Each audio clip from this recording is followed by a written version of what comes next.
প্ৰলয়ংকাৰী বানৰ কৰুণ পৰিণতি।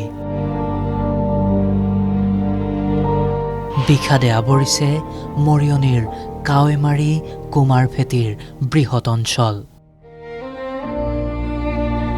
পানী শুকালেও স্বাভাৱিক হোৱা নাই জীৱনবোৰ। বোকা পদখেৰে কদৰ্যময় ঘৰ দুৱাৰ। সঁচাকৈয়ে কি যে ভয়ংকৰ ৰূপ এই বানৰ,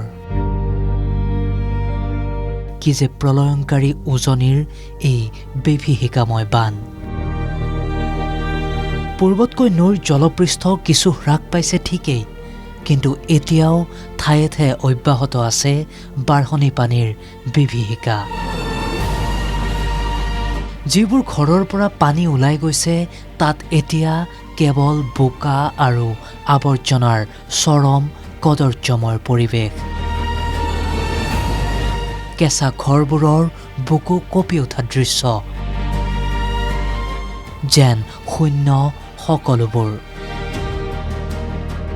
ঘৰবোৰৰ যেন নাইকিয়াই হৈ পৰিছে অস্তিত্ব। এই চৰম সংকটৰ মাজতো বাচি থকা দুই এপদ ঘৰুৱা সম্পদ সুৰক্ষিত ঠাইলৈ লৈ যাবলৈ উপায়হীন মহিলাই নিজেই চলাই গৈছে নাও। ইফালে জীৱনৰ বিয়লি বেলাত অহা এই দুৰ্যোগে কন্দুৱাইছে জ্যেষ্ঠসকলকো।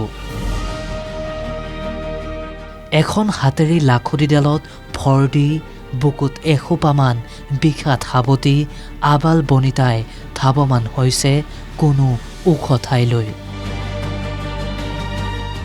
মূৰত বাছি ৰোৱা কাপোৰ আৰু অন্যান্য সামগ্ৰীৰ গধুৰ বোজা, আৰু দুচকুত যেন ভাহি আছে কেৱল অনিশ্চিত ভৱিষ্যতৰ চকুলো। ধান খাই কলনীয়ে গৰু আছে। গৰুকে মঠাই ৰাখিছে। ঘৰ ওলাল নাই? ওলালে। কেইদিন থাকিলে পানীৰ তলত? 3 দিন থাকিলে। এইবোৰ কিবা কিবি সামগ্ৰীবোৰ পাইছে নাই? পাইছে। এতিয়া গৰু আপোনালোক ক'ত আছে? মই মঠাইত আছোঁ, দিনটো থাকোঁ আৰু গধূলি গুচি যাওঁ ঘৰলৈ। গধূলি ঘৰলৈ আহে? ঘৰত থাকিব পৰা হৈছে? উপায় নাই, চাঙত থাকোঁ। প্ৰলয়ংকাৰী এই বানে কাৰোবাৰ ঘৰখন হয়তো উটুৱাই নিনিলে ঠিকেই, কিন্তু ঘৰ বুলিবলৈ চাৰি দুৱাৰৰ বাহিৰে ভিতৰত যেন বাকী নাথাকিল একোৱেই। সকলো শেষ, সকলো ধূলিসাৎ। সহায় বিচাৰি এতিয়া কেৱল হুক হুকাই কান্দিছে দুৰ্ভগীয়া এইসকল লোকে। জীৱনৰ শেষ সময়কণত কাহানিও নেদেখা এনে নৰকীয় পৰিৱেশে এক প্ৰকাৰ মনবোৰকে মাৰি পেলাইছে তেওঁলোকৰ। জীয়াই থাকিবলৈ অলপ সাহস পাবলৈও যেন একোৱেই বাকী নাই। সঁচাকৈয়ে কেতিয়াবালৈ স্বাভাৱিক হ'ব জানো তেওঁলোকৰ সংসাৰখন? পানীৰ তলত থাকিবলৈ নাপালোঁ। সেই পানী হোৱাৰ লগে লগে গুচি গ'লোঁ ইয়াৰ পৰা গৈ। সেয়া শনিবাৰ বজাৰ তাতে পকাতে ল'ৰা নাতিনী দুটা লৈ পিনে শুলোংগৈ। উপায় নাই। কি নষ্ট হ'ল? এইবোৰ দেখাবই আৰু কি নষ্ট হ'ল। বাকচ কাপোৰ চাউল অৱস্থা নষ্ট হ'ল, পেলাই দিলোঁ। তিতিলে ভেঁকুৰিলে, নাইকিয়া মানুহ। মানুহজনৰ মোৰ পেঞ্চনতে চলি আছিলোঁ। ঘৰখন যেনে তেনে চলাই আছিলোঁ। নাতিনী দুজনী, ছোৱালী বুকুত লৈ পিনে ছোৱালী বিয়া দিলোঁ ডিব্ৰুগড়লৈ। জোঙাইক চপাই ল'লোঁ। জোঙাই এই বাটৰ গাড়ী চলাই পায় কেইটকা, সেই কি কৰিব? মোৰ উপায় নাইকিয়া। মোক সহায় দিয়ক দাদা, মোক সহায় দিয়ক, নহ'লে মোক মাৰি নিয়ক। তেওঁকৰ এজাৰগুৰিত নষ্ট হ'ল ৰবি শস্য আৰু কঠীয়াডৰা। এয়া আছিল কৃষকবোৰৰ হেঁপাহৰ খেতিপথাৰ। পিছে এই পথাৰত এতিয়া বালি আৰু পলসৰ মোটা তৰপ। কৃষকৰ যেন এতিয়া না জল না থল অৱস্থা। তেওঁক ৰাজচক্ৰৰ অন্তৰ্গত এজাৰগুৰিৰ বুকুত আশাৰে ৰোপণ কৰা কঠীয়াডৰা আৰু ৰবি শস্যবোৰ বানৰ পানীয়ে একেবাৰেই ধ্বংস কৰি পেলালে। খেতি বুলিবলৈ এতিয়া আছে মাথো পলসে আৱৰা বালিময় পথাৰ।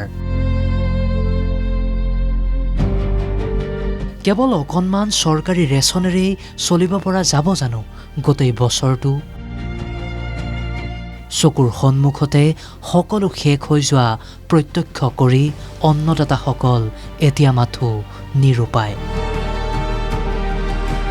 কি খাব, কেনেদৰে চলিব তেওঁলোকে?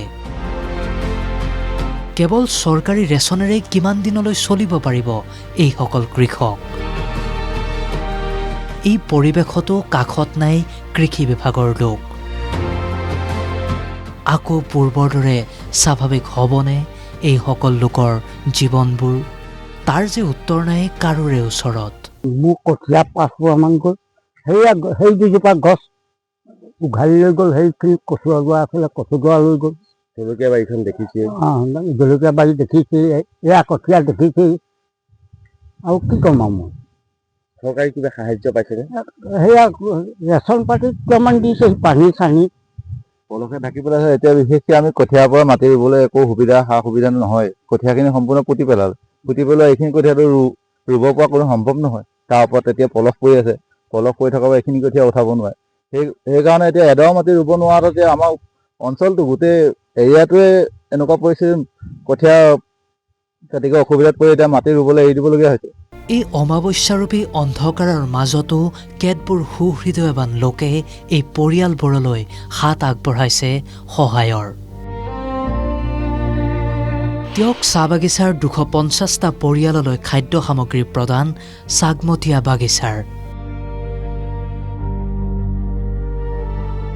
সামৰ্থ্য অনুযায়ী তেওঁলোকে বিলাইছে খোৱাপানী, খাদ্য আৰু কাপোৰ। যেনেকৈ তেওঁক চাহ বাগিচাৰ 250 ক্ষতিগ্ৰস্ত পৰিয়ালৰ বাবে সাহায্য সামগ্ৰী লৈ থিয় দিলে কলিয়াবৰৰ চাগমতীয়া চাহ বাগিচাৰ কৰ্মচাৰীসকলে, একেদৰে আগবাঢ়ি আহিছে আন বহু লোক, বহু সংস্থা আৰু বহু অনুষ্ঠান প্ৰতিষ্ঠান। কিন্তু হেৰুৱা সপোনবোৰৰ তুলনাত এই সাহায্যবোৰ মুঠেই পৰ্যাপ্ত নহয় এইসকল বানাক্ৰান্তৰ বাবে। আমি আনুমানিক হিচাপ কৰিছিলোঁ, আমি প্ৰায় 250-300 যিখিনি আমি বস্তু আনিছোঁ, প্ৰায় 250-300 ফেমিলিৰ কাৰণে মোটামুটি এটা হ'ব। আমি চাগমতীয়া চাহ বাগিচা কলিয়াবৰ। সহায়ৰ এই সৰু টোপোলাবোৰে হয়তো সাময়িকভাৱে ভোক পাহৰাব পাৰে, কিন্তু ধ্বংসস্তূপত পৰিণত হোৱা জীৱনবোৰ পুনৰ গঢ়ি তুলিবলৈ চৰকাৰে কেতিয়া প্ৰকৃত সুসংগঠিত পদক্ষেপ ল'ব, সেয়াই এতিয়া সমগ্ৰ ৰাজ্যৰ চৰ্চিত বিষয়। এই বানাক্ৰান্ত লোকসকলক পুনৰ জীয়াবলৈ শক্তি প্ৰদান কৰক নেদেখাজনেও। পুনৰ নাহক এনে বিলৈ। তেওঁকৰ পৰা প্ৰাঞ্জল প্ৰতিম বৰুৱাৰ সহযোগত ব্যুৰো ৰিপৰ্ট NKTV+।